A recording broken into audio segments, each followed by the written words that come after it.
அன்பார்ந்த இறைமக்களே, கிறிஸ்துவின் மறுப ஜபக்குழுவின் வாயிலாக இன்று உங்களை சந்திப்பதில் பெரும் மகிழ்ச்சி அடைகிறேன். மக்களை, சந்தோஷமாக இருக்கீங்களா? நிறைவாக இருக்கீங்களா? மகிழ்ச்சியாக இருக்கீங்களா? மன அமைதியாக இருக்கீங்களா?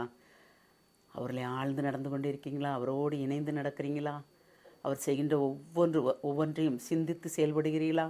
ஏனென்றால் நம்மளை சோதிப்பவரும் அவர்தான், தேற்றுபவரும் அவர்தான், இல்லையா? அவருக்குரிய மக்களே, அதிக அன்பு இருக்கும்போது தான் நமக்கு நிறைய துன்பங்கள் வரும், இல்லையா? அவர் நம்மளை அதிகமாக நேசிக்கிறார். அந்த துன்பங்களை அதன் வழியாக நாம் ஏற்றுக்கொள்வோம். நீர் என்னை அன்பு செய்கிறீர் ஆண்டவரே, இந்த அன்புக்காக அந்த துன்பத்தை நான் ஏற்றுக்கொள்கிறேன். என்னோட ஒன்றுமே இல்லை, ஆனால் நீர் இருக்கிறீர். அந்த நம்பிக்கையோடு நம்ம வாழ்வோம். இன்று அவர் நமக்கு என்ன இறைவார்த்தை தருகிறார் பார்ப்போமா? இணைச்சட்டலின் நூலிருந்து அதிகாரம் 9, இறை வார்த்தை 1-3 முடிய. இஸ்ராயலரே, செவிகொடுங்கள்.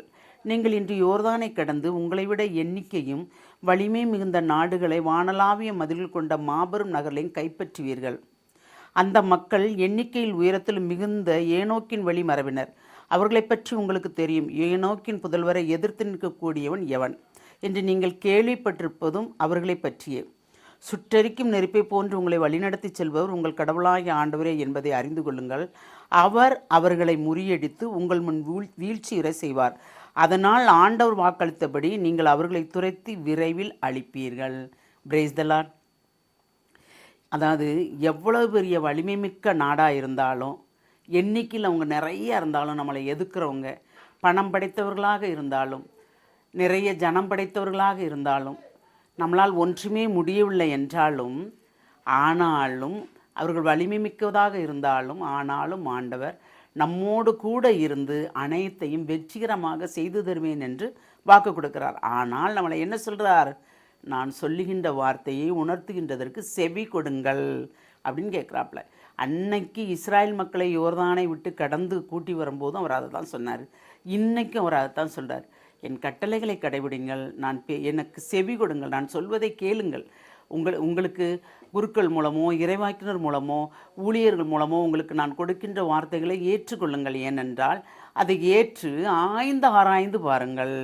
உங்களுக்குரிய வார்த்தை தானா, இது இறைவனிடமிருந்தான் வருகிறதா என்று ஆராய்ந்து பார்க்கும்போது எல்லாமே நிறைவாக இருக்கும். ஏனென்றால் ஆண்டவர் சுட்டெரிக்கும் நெருப்பை போன்றவர், இல்லையா? அவர் எவ்வளவு பெரிய வீரனாக இருந்தாலும் ஒரு நொடிக்கில் வீழ்த்தக்கூடியவர் அவர். நாம் எளியவர்களாக இருந்தால் நம்மளை வீரனாக மாற்றக்கூடியவரும் அவர் தான். அப்போ வலிமையற்ற இடத்தில் வல்லமையுள்ள தேவன் நம்மளோடு இருக்கிறார் என்றால் நமக்கு எதற்கு பயம்? நாம் பயப்படணும்னு அவசியமே இல்லையா?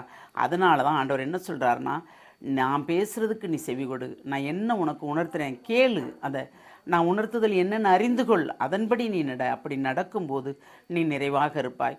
அப்போது நீ எனக்கு செவி கொடுத்தாலே உன் வாழ்வு வளமானதாக இருக்கும். நான் உனக்கு வாக்களித்தது அனைத்தையும் செய்வேன். ஏனென்றால் உனக்கு எதிராக இருப்பவர்கள் யாராக இருந்தாலும் நீயே துரத்தி அடிக்கும்படி செய்வேங்கிறார்.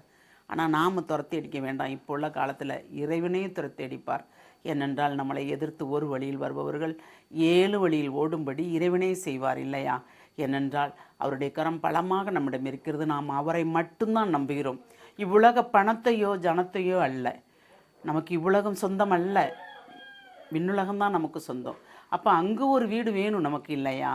அதனால் நாம் இவ்வுலகில் வாழ்வது அனைத்துமே வெறுமை என்று நினைத்து நாம் அவரோடு இணைந்து நடக்கும்போது எல்லாமே நிறைவாக இருக்கும். ஏனென்றால் இந்த நாட்களில் நாம் நம்மளையே தயார் பண்ணும்போது தான் நமக்கு ஒரு நிறைவான ஆன்மாவுக்கு புது பலம் கிடைக்கும். நமக்கு அந்த பலத்தை கொண்டே நம்ம எப்பொழுதும் 365 நாளும் வாழலாம் நம், இல்லையா?